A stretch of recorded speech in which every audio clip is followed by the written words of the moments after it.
Today's episode of Socially Democratic is presented to you by Dunn Street. Dunn Street is a progressive campaign agency that specialises in campaigning and community organising. We work with non-profit and community-based organisations, trade unions, progressive businesses and social democratic parties across the globe to develop community engagement and organising strategies to win campaigns both big and small. We train engagement staff, volunteers and organisers in leadership and power building. And we help leaders craft their own public narrative that tells a story that can unite people and move them to act together. And if you want to create change in your community, then hit us up at dunnstreet.com.au. Today's episode is also brought to you by Maurice Blackburn Lawyers. When you need support with a legal issue, it can feel daunting. That's why for over 100 years, Maurice Blackburn has been helping guide clients with their legal needs. And they're here to help you when you need them the most, from workplace to medical injuries, class actions, occupational diseases, and wills and estates planning. They are Australia's leading plaintiff law firm, and they have the local knowledge and the national network with experience you can count on. And to find out more, go to mauriceblackburn.com.au. Today's episode is also brought to you by SwiftFox. Every moment on a campaign matters. You need the tools that you can trust, lists that are up to date, phone banks that can change minds, emails that drive donations, events that will energise the community both online and offline, and text blasts that distill your message perfectly. SwiftFox CRM is made for campaigners by campaigners. And to find out more, go to swiftfoxcrm.com to win your next campaign. Hello and welcome to another episode of Socially Democratic, your weekly centre-left politics and organising podcast that drops every Friday morning, that dives into the progressive campaigns of the day and the issues and the people leading them from both home and abroad. And I'm very excited about today's episode. We are going abroad. We're going to speak to someone who is from abroad, but they're actually out here right now. Claire Ainsley is a former executive director for policy for the UK Labor leader Keir Starmer, or Sir Keir, as some of him know, but this is a Republican podcast, so we don't recognise those titles. And she's now the executive director for the Progressive Policy Institute, which is actually a US-based think tank that really is focusing on supporting social democratic parties around the world and coming up with policy solutions to ensure that Labor parties and social democratic parties can get elected into government and create the change needed to support these communities. Claire is out here in Australia at the moment, meeting with folks from across the movement to just sort of, I guess, a bit of a fact-finding mission, given that we seem to keep on winning elections at the moment. And I love that, because we need to do more of that, going and traveling around the world and actually meeting from folks who are having successes and learning from those things and then taking them back to our own communities to make sure that we keep winning campaigns. So it's great to have Claire on the show today to talk a bit about her experiences, what she's discovering from her journey in talking to people from Australia, but also what she wants to take home to the UK, and also to support the work of the Democrats in the United States as well. So I look forward to today's episode with Claire.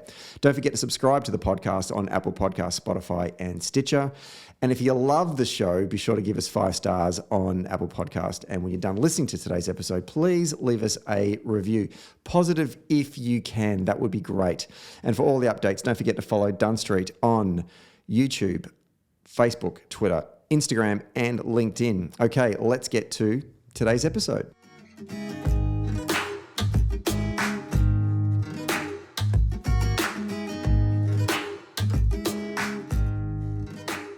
We're taping this one on a Friday morning on the lands of the Wurundjeri people, and joining me today, our guest is the director of the Progressive Policy Institute project on Centre-Left Renewal. She's the author of The New Working Class, How to Win Hearts, Minds and Votes. She's also the former executive director of policy for the Labor leader Keir Starmer in the UK, and she's currently out here visiting from Britain on a bit of a research mission and meeting with a bunch of folks from the Labor Party, and no doubt doing a tour of the Neighbours set when she gets a moment. So it's great to have her on the show today. Claire Ainsley, welcome to Socially Democratic. A pleasure to be here. What is the end of a wonderful week in Australia? Central to your work, obviously, is the support of social democratic parties and the social democratic project. So I just feel like you're coming on a podcast that's called Socially Democratic. Is this, I like this, you've come to your home, haven't you, right? Completely. I mean, you need to be global, you need to be everywhere. No, this is exactly the space that we want to be in. And the whole project is really about what you described the podcast as, which is a space and place to mobilise, discuss, organise, and essentially come up with the ideas and the politics that's going to carry the next decade of social democratic platforms. Excellent. Well, let's get into it. First of all, tell us a bit about yourself. How did you come to the work that you're doing right now? Obviously, you were the Executive Director for Policy for Keir Starmer for a number of years. Your journey into Labor politics or social democratic politics, what's your backstory? Sure thing. So I started with the Progressive Policy Institute at the beginning of this year. This project is all looking at like social democratic politics, and we seem to be having something of a revival in social democratic politics. So we've obviously got the victory of the Australian Labor Party, Biden's in power in the US. Scholz in Germany has brought the SPD back from what was a really low base to he is now obviously Chancellor, and Starmer is leading this revival of the Labour Party, but obviously the Labour Party in the UK is in opposition, and it's just polling. It's not the election victory yet. In terms of my own journey into that, as you said, I worked for Keir from when he was elected leader of the Labour Party. So your listeners will know that Jeremy Corbyn was leader of the Labour Party from 2016 to 2020. In April 2020, following the disastrous 2019 general election for UK Labour, Keir was elected, and I joined him then as his Director of Policy and fulfilled that role until just the start of this year. My journey into that was really through a number of things. So I come from a very political family in the UK, absolutely kind of based in working class politics and the politics of the trade union movement. So I worked for a number of years for the Transport and General Workers Union, as it was, now Unite the Union. I then went on to work in government and worked for the Joseph Rowntree Foundation, which is a foundation in the UK, which is really focused on poverty and on social issues. And through that work, led a project on looking at the political attitudes of people on low incomes, because essentially, if you've got a trade union, you have a voice. You might not always feel you have a voice, but you have a voice in your workplace and you have a voice politically. If you're living in poverty, by and large, you don't have a voice with the companies who are putting your bills up, with the government or your MP in the same way. And so it was through the kind of combination of that work that led me to write The New Working Class, and really kind of articulate a politics which was about rerouting the Labour Party in the class that they had been formed out of. And that then led me on to work for Keir. And it's been a phenomenal 2-3 years so far. And I'm very much still part of that journey and hoping that he will take Labour back into power when the next general election comes. What's your role with the Progressive Policy Institute? So PPI is a US organisation. It's a think tank that was set up before Clinton was elected president and was known as the ideas mill for Clinton, when there was a real resurgence of centre-left ideas. So at that time, Will Marshall, who is our founder and president, who is on our trip to Australia, was they were a real powerhouse of some of that, what was third way thinking, US based, but have always valued the transatlantic dialogue in particular and have always had a global interest. So whilst that work has changed over time, the PPI were very interested in this moment, this opportunity where the right-wing populists are having some setbacks. They've not gone away for sure, but they are having some setbacks. The centre-left is starting to win again. But there's also a sense that we're being asked who we are, what do we stand for today, and can we get elected and govern on a basis that is not just because we're better than the other guys, but because we actually have a real politics and platform to transform people's lives. So the project I'm doing is on Centre-Left Renewal. So it's UK, US based, but we're in Australia because obviously we want to learn and understand where the similarities, where the differences are, and really what can we learn that we can take to the UK and we hope strengthen the position of the Democrats in the US, and have that exchange that will hopefully bring about more of a sense that we have a confident centre rather than just one that has come about as a reaction to the extremes. I'm super excited to have you on the show today, because I really want to unpack this. I feel like this is a sort of a Venn diagram of areas of interest that I do have, even though I must admit I always mention this to all of our listeners that I'm a policy-free zone. I'm an organiser first and foremost, but I still have an interest in wanting to see social democratic parties have electoral success and use government to create policies that impact people's lives for the better. And we're kind of in this area of the UK, the United States, and Australia. We tend to have a lot of guests on the show from those particular nations. What are you noticing in terms of the commonalities between Britain, the United States, and Australia when it comes to those respective social democratic parties that you've discovered in your time working for the PPI? So I don't want to overgeneralize. So I'm sure we will come to the differences too. But in terms of the commonalities, we're definitely seeing a public which is wary of answers from the political right. So in the UK context, that has been a combination really of a kind of a clawback of public services, a pandemic which has required the state to be active. So I think there is a similarity in terms of what I've heard about the Australian public through the pandemic in particular, really valuing their public services, valuing not necessarily a big state, but understanding the importance of a active and an engaged public service provision. We're also seeing the real kind of push to the right of the political right. So particularly people in Australia have described how kind of Scott Morrison really exemplified much of that. And we've had our own, and certainly the US has, our own right-wing politicians both push themselves to the right economically and culturally, but also exemplify a politics which is not for the ordinary people. And by that, I mean kind of questions of integrity, of honesty, of acting in the national interest. So I think the political right has gone quite stale, both in terms of their political ideas. Where we've seen some similarities is that absolutely has been an opportunity for the centre-left leaders of Biden, Schultz, Albanese, and let's put Starmer in there. Like, we're not there yet, but it's interesting that he's a man of a similar outlook, ethos, generation.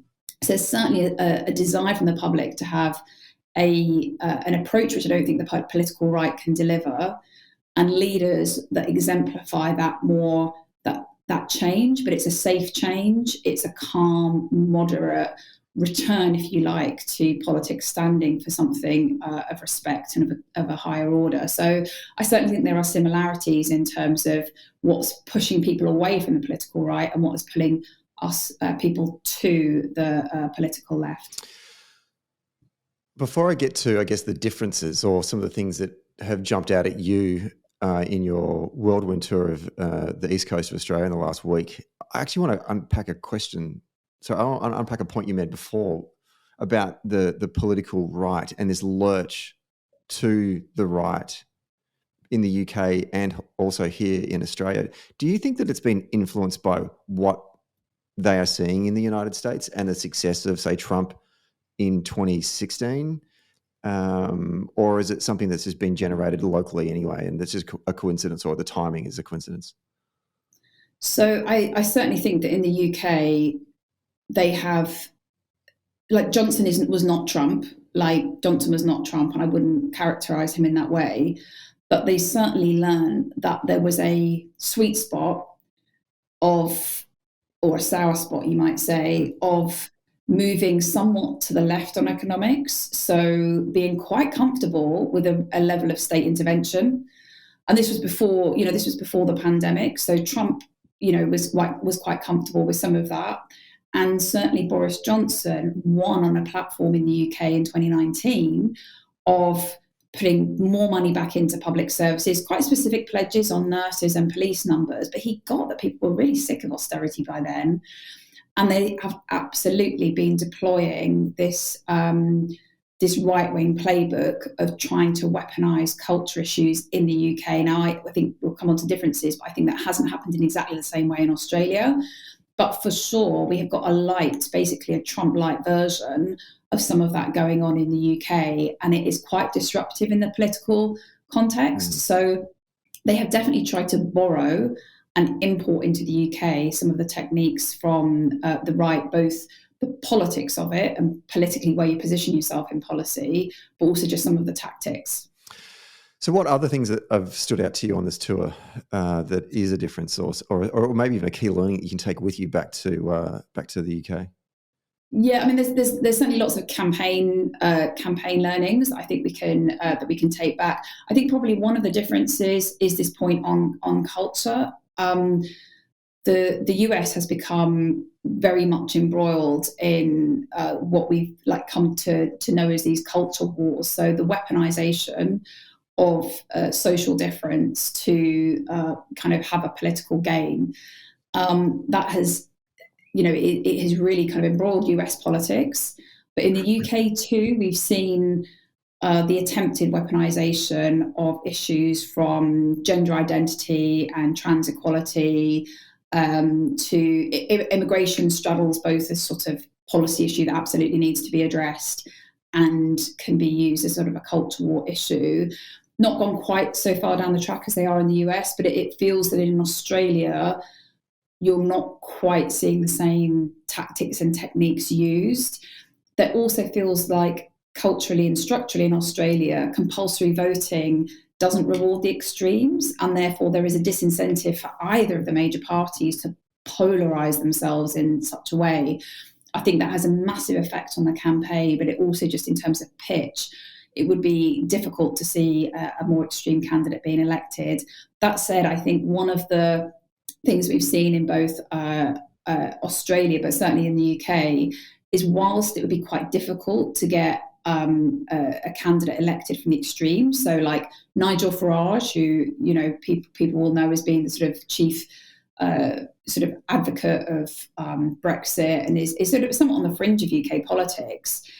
He's not going to be elected Prime Minister of the United Kingdom, but the impact of the populist right has been to push the mainstream Conservative Party from what we have known it, which has been a kind of liberal, with a small L force, really to push it to the right. It's dragged it to politics away.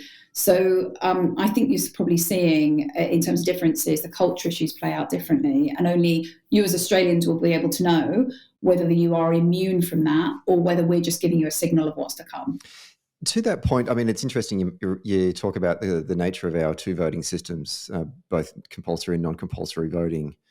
But isn't it true, though, that elections are still won in the centre in the United States, in Britain and in Australia? And we certainly saw that with the election of the Biden administration in 2020. I mean, it was a very centrist type of campaign, and Trump was out in the fringes, and therefore, like, electorates like the suburban areas of Atlanta, Gwinnett County, which historically have voted Republican, that returned a vote for Joe Biden. They voted for Joe Biden, and then down the ticket they voted for Republican candidates. So they clearly were looking at the two candidates and going, I don't agree with the radical right-wing agenda of Donald Trump, so I'll vote for the centrist candidate in Joe Biden. Isn't it still that you need to be in the centre, so you're not actually getting rewarded in the end? And I'm wondering if the UK Conservatives have gone too far and will not be rewarded when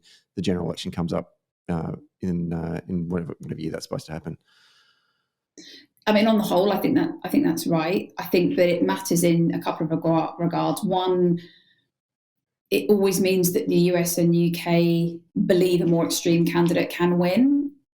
So there is a built-in incentive for party activists to think that in the case of the Labour Party, they elected Jeremy Corbyn twice. He was democratically elected to be the leader of the Labour Party.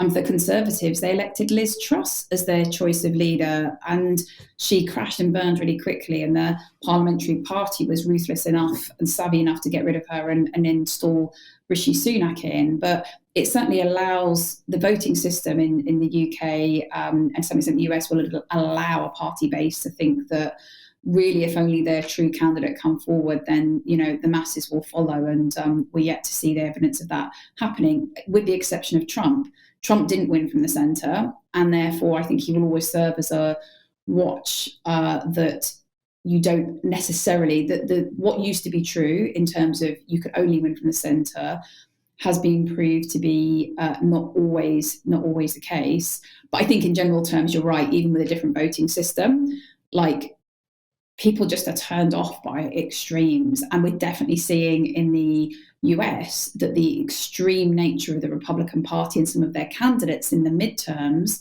in November that were just held absolutely repelled voters, but also really mobilized people who might have been wavering to vote against Republicans, who we are now seeing are trying to roll back the clock in terms of women's reproductive rights and so on. So I definitely think, extremes are very rare to win, but it doesn't mean they don't have an effect. I think what it has to mean is also that the centre needs to be a vibrant centre. It can't just be a centre by default. We don't want to be just, we're in the middle because really we're rabidly left-wing or right-wing. We're just hiding that. Like, genuinely, there is a politics of the centre, and we've seen it in the past that can be vibrant, exciting, and can and change people's lives. And I think that's partly what we have to show. And that's a really good segue into sort of, the substantive things that I want to talk to you about. And that's defining what social democratic parties stand for. And it's interesting right now because the Liberal Party here in Australia, the Tories here in Australia, are going through that identity crisis of what do they stand for? Are they a small L Liberal Party? Are they a Conservative Party? Can they be both? Do they, can they relate to each other? What kind of policies do we want to put to the electorate? And I felt, looking at them right now, that looks familiar because I feel like that was the Labor Party after the Hawke-Keating era had ended. We were kind of wandering around the wilderness from 96 to, well, certainly at a national level, from 96 all the way through to the election of last year for the Albanese government. I know that we won in 2007 with Kevin Rudd, but I don't think we really ever answered that question. And I wonder if actually maybe even at a national level, have we still answered that question? I think at a state level here in Australia, I think the state Labor parties and parliamentary caucuses have a clearer understanding of what that stands for. What does it mean to be a modern social democratic centre-left political party? And I want to put some, being a middle-class white male, I've got views, and I want to put them to you, and then sort of see how do you think that stacks up? And then maybe we can talk about it in terms of how does that sort of relate to then the journey that the party is going through in the UK and also the United States as well.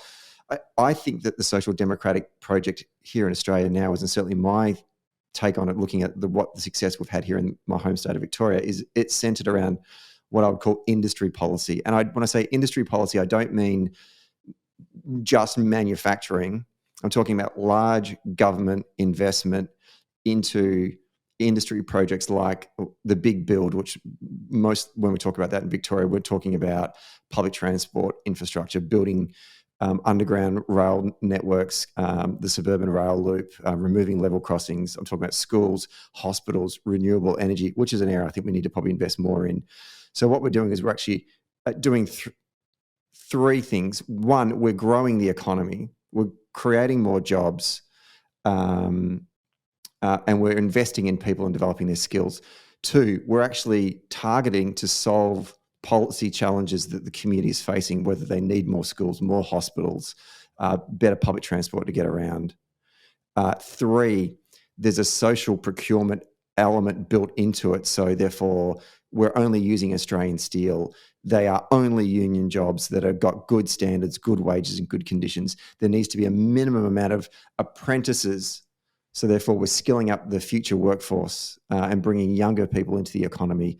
And there's social procurement projects around giving work to Indigenous workers, bringing them into the economy, workers with disabilities. There's a whole host, women, and things to support it, like free TAFE, like technical colleges in the UK. So it's about investing in things that people need, but also investing in the people that build them. And I think that is, at the moment anyway, our sweet spot from a policy perspective. And obviously you've got to then put a body on the head, right? And that's got to have a good communication program, and that's got to have data-driven modern campaigns. You've got to, as I said before, you've got to invest in staff, well-trained, diverse, skilled-up staff to help communicate that message. You've got to have good candidates that reflect the constituency, and also I think you got to have a good leader that's up the front communicating. So we can talk about that later. But just talking about that policy setting, does that sound like something that is something that could fit with a modern Britain, about where to answer some of those questions about what do we stand for, or even in the United States? Or what's your reflections on that? So I really like that, and I like the way that you've put it, that we're investing in the things we need and the people to build them. Like that really resonates from what we're seeing Biden doing in the US, what the Australian government is doing, and the kind of like the underlying philosophy, because there is something deeper that's getting at, which you've described, which is like the shape of the state. And the shape of the state is not necessarily to do all this themselves, to necessarily own or renationalize industries, what have you. Like, you can go there, there's a different debate about that. But it is about what the future prosperity of the country is going to look like, and how you have an active government that is working in partnership with industry. And as you say, industry in the modern sense of the term, technology, science, research, and so on, to invest in that, so that you basically have the capability you need in the industries where you have a comparative advantage, and where there is public human need, healthcare, social care, education, areas that our people need, how you can see them as part of your strategic plan for the country, and by region we would call it. So I think it is fundamental. I think the questions that it then poses is how we link that to reducing people's costs and improving their wages now, because part of what Keir's talked about has been like no sticking plaster politics, because like we backed a cap on energy prices, like we called for it before the government did. We called for a windfall tax before on the oil and gas companies before the government did it. But people are pretty cynical of solutions which are just about sticking plasters now. I mean, they want them, like no doubt when there's a crisis, they want them, but they also want to know what you're going to do in the long term to bring their costs down, and things that will be good use of their hard-earned taxpayers' money. So linking investment in renewables to how that is going to bring the cost of energy down in the future is absolutely where people are. But I think that is my question. Well, my first question about it would be, how do you relate that big overarching kind of architecture agenda to something which is very bread and butter that people are struggling and fearful now? How do you relate those two? And kind of the second question, which is more of a policy question, is how you ensure that you also allow the free market to do what the free market does well. And actually, if you have too much engineering by the state, it can potentially have adverse consequences. So, for example, I really like the social procurement element. I like the, build in America, the build in Australia, etc. But we don't want to see a return to protectionism. Like, our countries both are hugely dependent on successful global trade. So how do we also make sure that we're not just propping industries up, but that we are ensuring that we are still delivering cheaper goods and services for consumers, because that's part of the picture. And through all of this, wages are absolutely fundamental. And we haven't talked about kind of other costs in terms of housing and childcare, etc. But that also is part of that picture about how you drive costs down. But there's we've indulged in a bit of a policy conversation, but when you strip that back to kind of like the politics of it, building the things we need and investing in the people to do it is, I think, a brilliant starting point for the centre-left. I mean, you've raised two important questions there.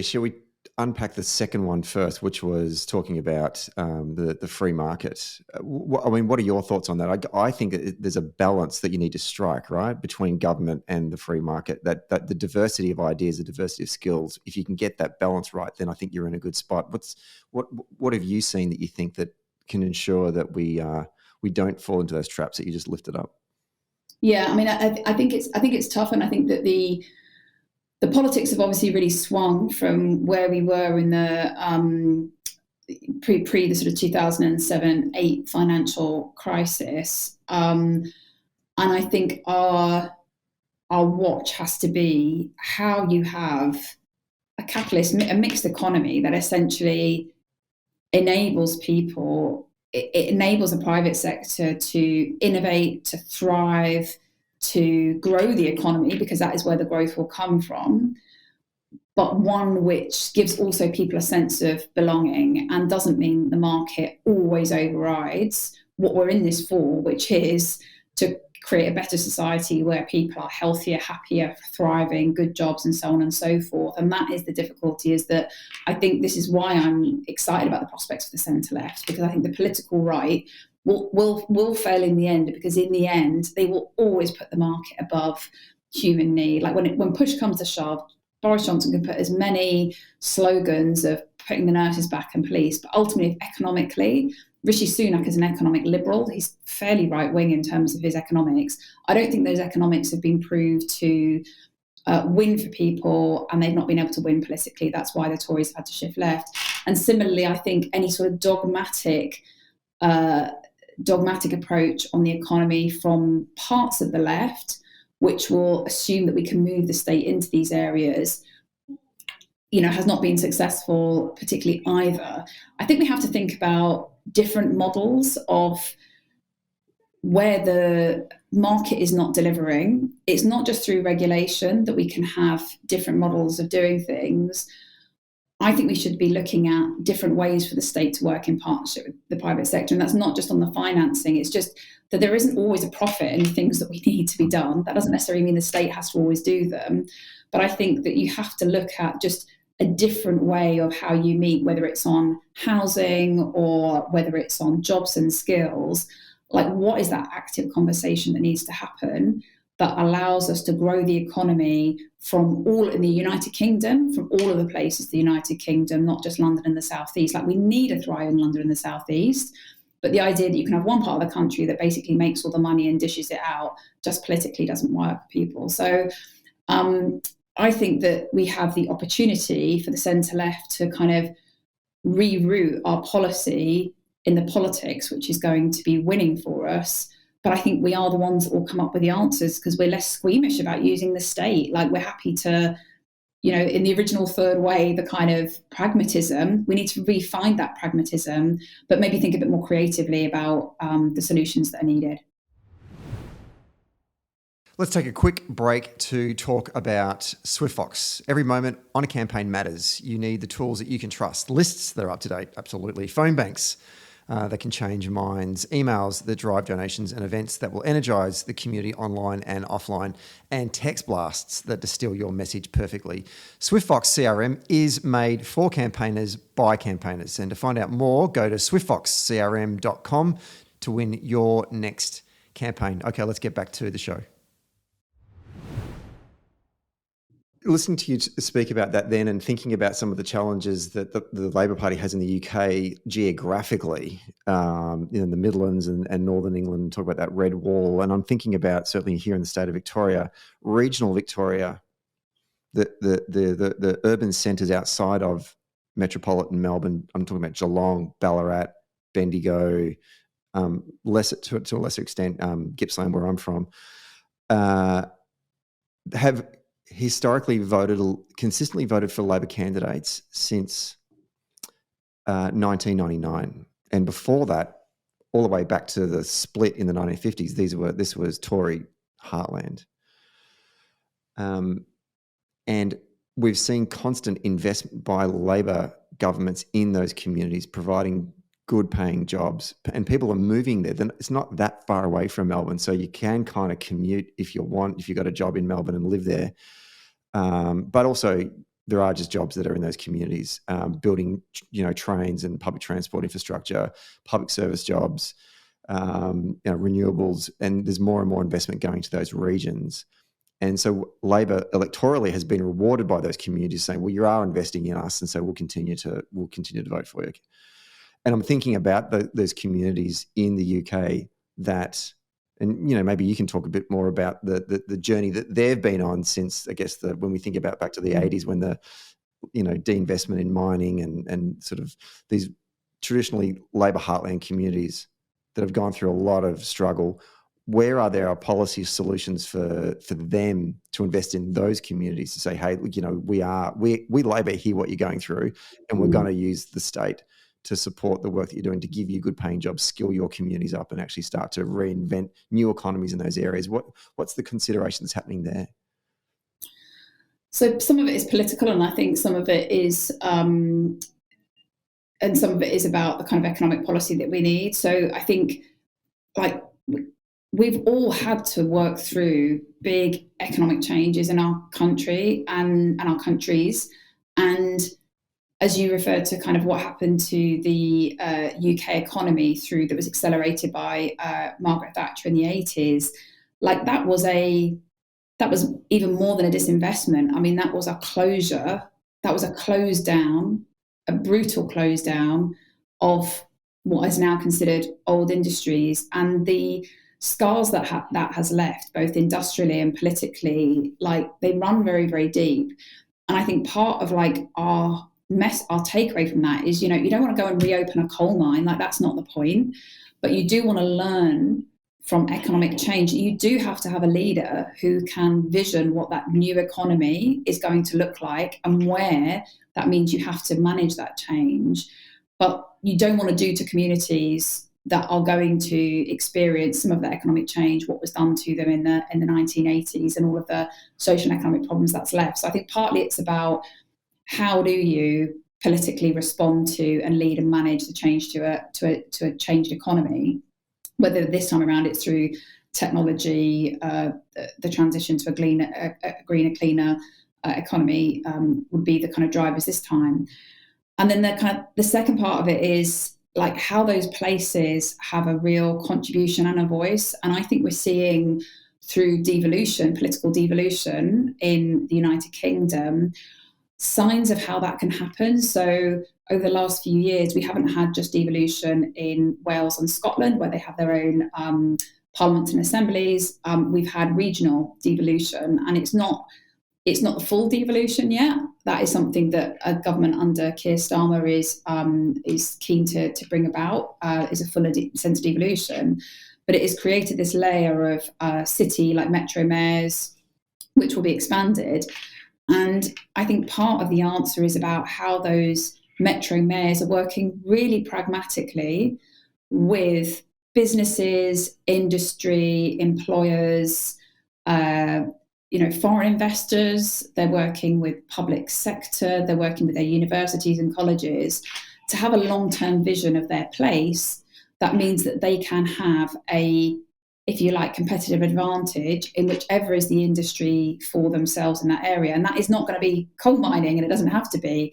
In the southwest, it might be that it's aerospace and creative industries. In another part of the country, it will be different parts of where that economy is thriving and where you can kind of mobilize jobs around. So you don't need to be able to create these kind of high tech, highly skilled jobs. People get that they're not coming to every single town in England, that's understood. But there is no reason why each economy can't have its own, why we can't be made up of multiple economies that are all feeding what this sense of a contribution is. So I really disagree with the politics of putting North versus South. I think we really need a thriving London in the Southeast, as I've said. It doesn't have to be at the expense of what happens in the North and the Midlands. It should be part of London doing what it does brilliantly, but also why shouldn't we have, Yorkshire become where I'm becoming, better known for what it does. And that might be tourism that. There's no shame in there. This elevation of manufacturing above all else, services, financial services and other types of services are hugely important. And public services are obviously a huge important part of it. And you've mentioned transport. Like, these all ways of sustaining really kind of potentially really good jobs that are close to people's homes. The first question you asked of this, when we sort of kicked off this part of the conversation, was around cost of living. I don't know if you picked up on this in your conversations with some of our Australian colleagues, but normally if you were to have an election campaign on the frame of cost of living, that would spell death for the Labor candidate or the Labor campaign, right? Because it's normally a Tory frame.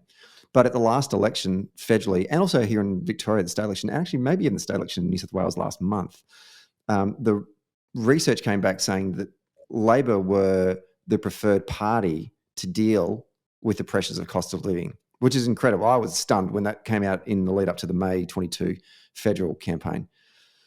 And we had Scott Connolly on, who's one of the National Assistant Secretaries of the ACTU, the TUC here in Australia, talk about what happened. Why did that become a positive frame for Labor? And I think one of the things was, wages have stagnated in this country for the last 10 years. And that the union movement and more broadly the Labor movement have been saying, we need to get wages going again. And everyone in the community responded to that saying, yeah, cost of living is a problem because my wages haven't moved in 10 years.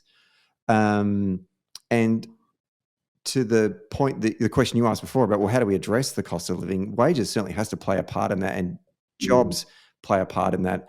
As I said, I'm not a policy person by any stretch of the imagination, but I know that certainly in the 2022 state election, one of the things that the Labor campaign were talking about was, well, let's offer things like free TAFE so it's easier to go get skilled up. It doesn't cost you anything. Like, where are the areas where the state can intervene and reduce the household bills for people to get ahead in their life? I don't know. So I guess I'm putting that back on you and saying, well, where are there areas do you think that where's a Social Democratic Party can actually address some of the stresses that folks are feeling in their communities about the cost of living? And I think wages and reducing some of those costs are some of those areas. Yeah, I completely agree. And I think ultimately it's about what we'd just call living standards. So essentially, what is your income that you get in allow you to pay for and do?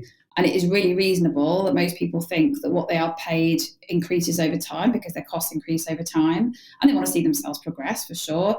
And that what they're doing covers their basics, the things that they need, but also allows them to go on holiday. And it's not just about subsistence living. It should be about the things they want to do and pay for their kid. If their kid says, I'm interested in, learning an instrument or doing a camp or something, that you don't think, I'm just not going to be able to afford that. So it's what people want is really reasonable. And the unions are absolutely right to put wage growth at the centre of that. Without action on costs, that wage growth will be entirely then eaten up by action on costs. And I think people are starting to feel like their costs are getting out of control. So people's gas bills just going up by just extraordinary amounts. I mean, we've not had something like this for, forever. But we're also finding that mortgage interest rates are starting to rocket in the UK. And that is entirely as a result of the mini budget that the failed Prime Minister Liz Truss and her disastrous Chancellor Kwasi Kwarteng put in, which suddenly spooked the markets, has rocketed interest rates up after a period of very kind of low interest rates.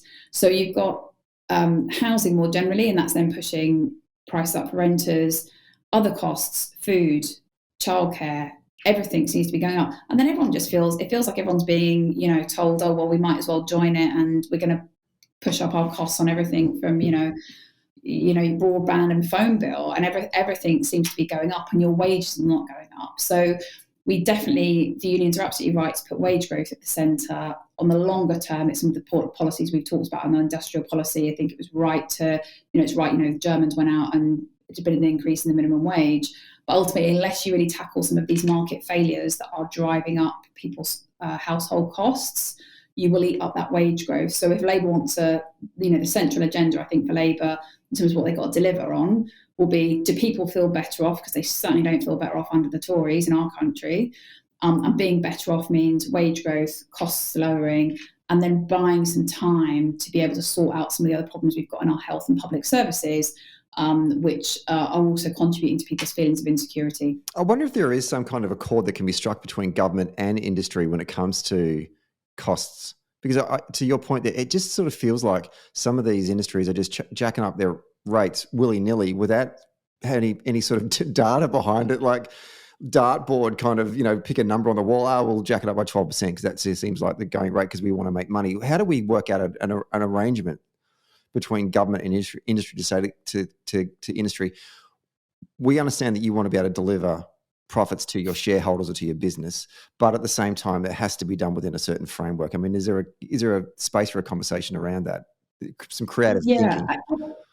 I think there has to be. And I think there is definitely, I've seen a huge appetite amongst businesses in the UK who want to have a conversation about long-term policy. So they would say to us, one of the major problems they have in doing business in the UK is that they have no certainty of the long-term policy environment because there's been so much upheaval.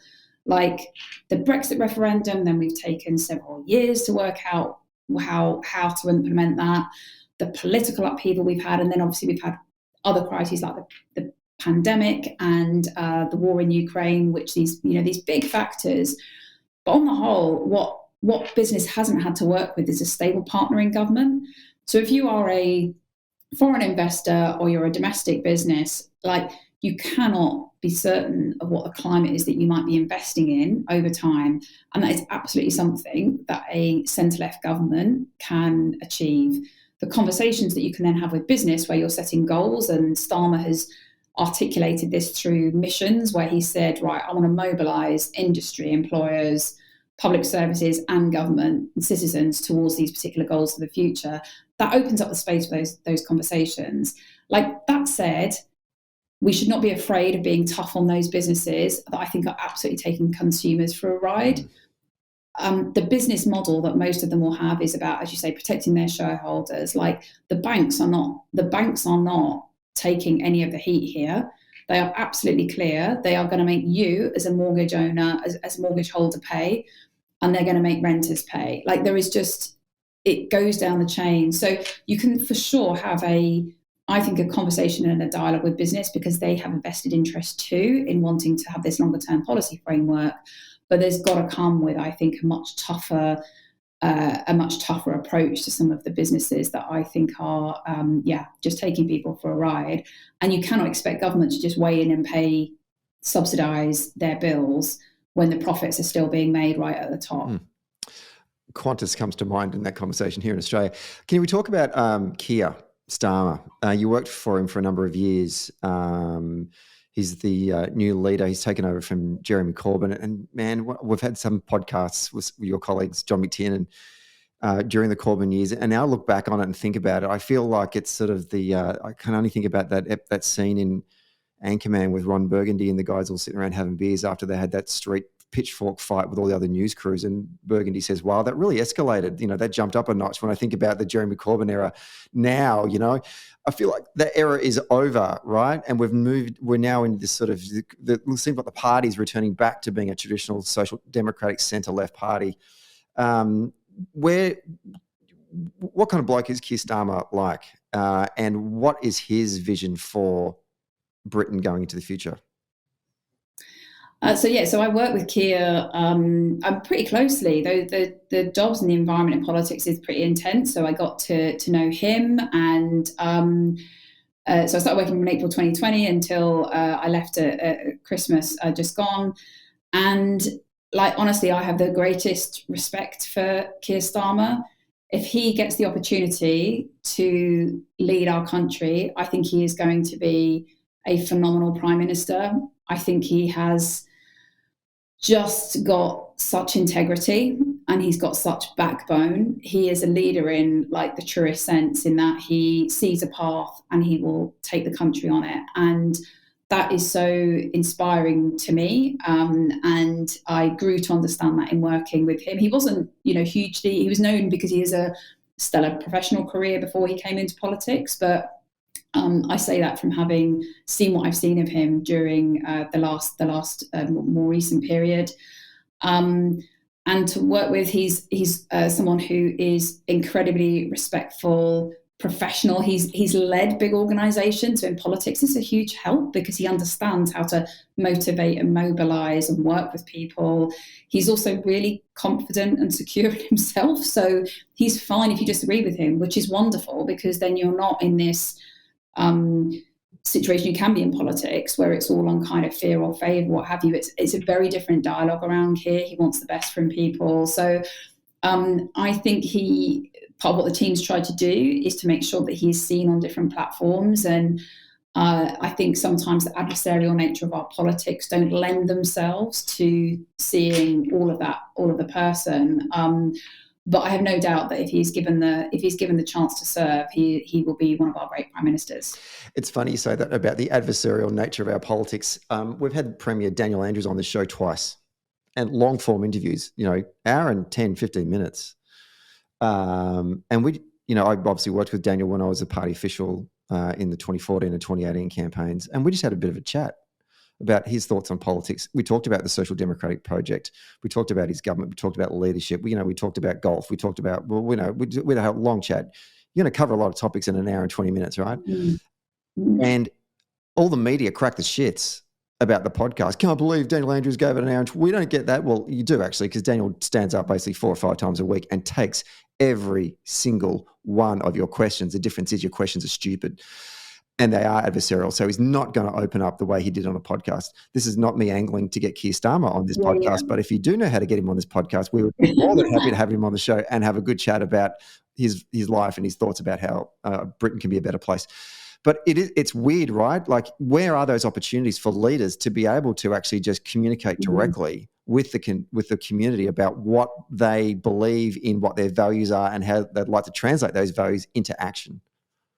Yeah, and actually, if you want to get him on the podcast, tell him it's a football podcast, and there you go. Exactly. There you go. That is how to do it. He's actually done some football podcasts. He's done. So the interviews I've loved him doing is he did Desert Island Discs. So like really well known, like Radio 4, and I think it was with Lauren Laverne, and he really he was the person that we see and know. He also did Piers Morgan's life stories, so that was a good hour's interview, like very high stakes, because Piers is a strong interviewer, and also it's well watched and well known. Like, I really think that in that, Keir talked about his personal story in a way that is really important to understanding why he's tough on crime and law and order. Like, he's got very good reasons for why, because he has seen it through the criminal prosecution system, and he will not rest until we have more prosecutions. Our prosecutions are in a dire state in the UK. You see why he thinks work is absolutely essential. He talks about his family background in terms of where he's come from. So we've tried to incorporate that in speeches and what have you, but some of those platforms are very kind of old school politics, and you kind of have to play in that space. Like, he has to go to PMQs, Prime Minister's Questions, every Wednesday and do a good performance. But the truth is that, like, if you can have the conversation, if you can see a bit of what's behind people, and he loves listening to people. He loves like the town hall, the ones where you're getting a real dialogue. He in contrast to his predecessor, does not do rallies in amongst the adoring fans. He deliberately wants to go to people who have not voted Labour or may not vote Labour next time, and wants to understand where their issues and where they're coming from. So I think that's part of it, is like, how can we diversify the sources so that people can have access, so it's not all mediated through traditional media, which will come with a perspective and is important, but allows leaders to give you a little bit more of what they're about. I'm super conscious of the time, because I know you need to run to another meeting, and we never really sort of got onto talking about the United States and where they fit within this social democratic frame. And one thing I do find is that and I want to get your thoughts on this, the Democratic Party is a massive church. Like, if the Labor parties in Britain and the UK, Britain and Australia are a broad church, then the Democratic Party is the Sangria Familia of churches. It's huge. I wonder if, and because of that, and the politics of the US and the two-party system means that they need to be broad churches. And I think if you leave the church, then you're going to be out on your own. You're going to be isolated, and then you're not going to be as successful. Does an AOC or a Senator Manchin from West Virginia fit within the traditional Labor parties of the UK and Australia? They fit in the sense that, like, we've had both of those, maybe not with the same levels of charisma and popular appeal, but like we've had people of those traditions in the party. But I think the watch for both the Democrats and to some extent the Labour Party in the UK is not to become intolerant of difference. I think that is the thing that I find quite troubling about some of the kind of dogmatic parts of both sides. That you don't win or persuade people through dogmatism and intolerance. And for the Democrats, their voting base has switched so strongly away from working class voters that, like, the Republicans are still polling 20 plus points ahead amongst specifically ethnically white working class voters.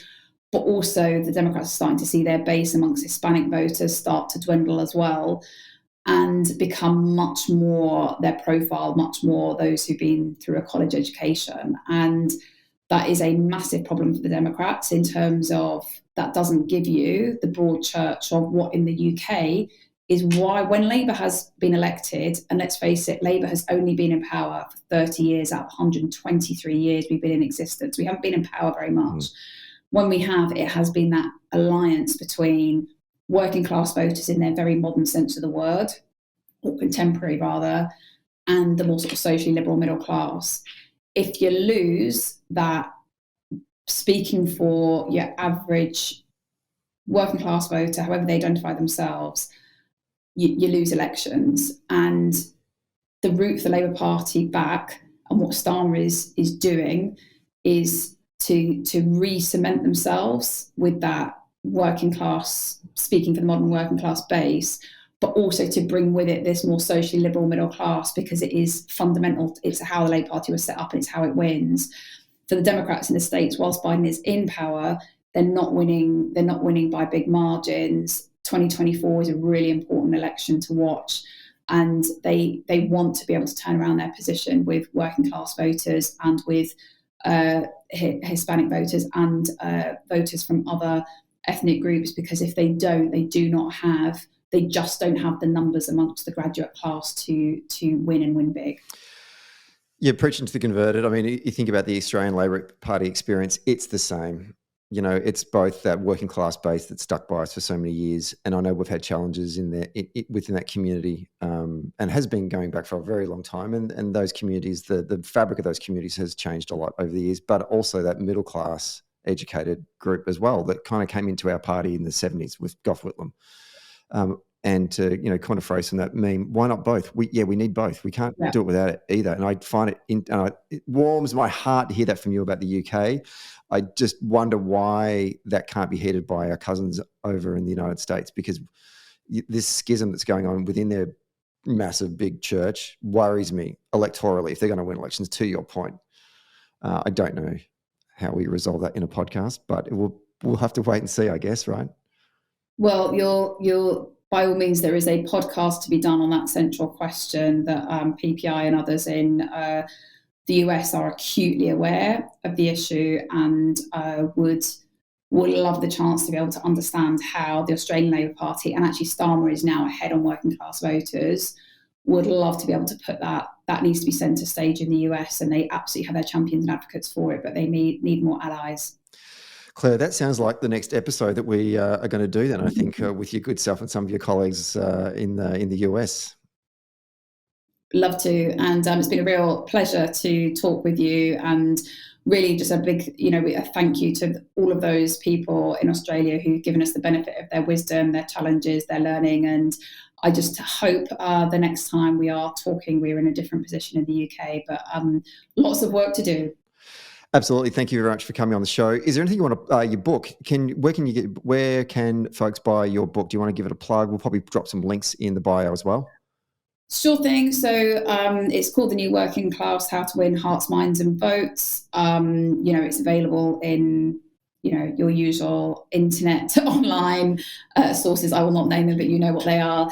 And very interested, although it was written a few years ago now, like very interested in what people think. And I'd love to hear from people in Australia or anyone who's listening to your podcast. Please contact me via kind of social media platforms. I'd love to get your views on this conversation too. Fantastic. Claire, Ainsley, thank you very much for coming on the show today, and enjoy the rest of your time in Australia. Thank you very much.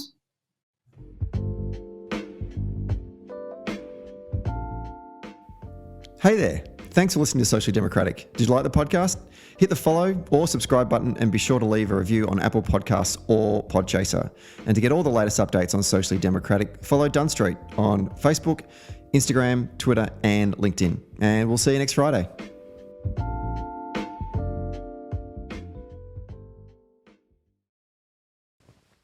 Socially Democratic was brought to you by Maurice Blackburn Lawyers. Maurice Blackburn Lawyers have spent more than a century paving the hard path to justice for everyday Australians. They've helped over 500,000 Australians turn their situation around, and they know how the system works. Their experience and skills means you'll get the best results possible. Find out more on their website, mauriceblackburn.com.au. Maurice Blackburn, experience you can count on. Socially Democratic was brought to you by SwiftFox. Every moment on a campaign matters. You need the tools that you can trust, lists that are up to date, phone banks that can change minds, emails that drive donations, events that will energise the community online and offline, and text blasts that distill your message perfectly. SwiftFox CRM is made for campaigners by campaigners. To find out more, go to swiftfoxcrm.com to win your next campaign.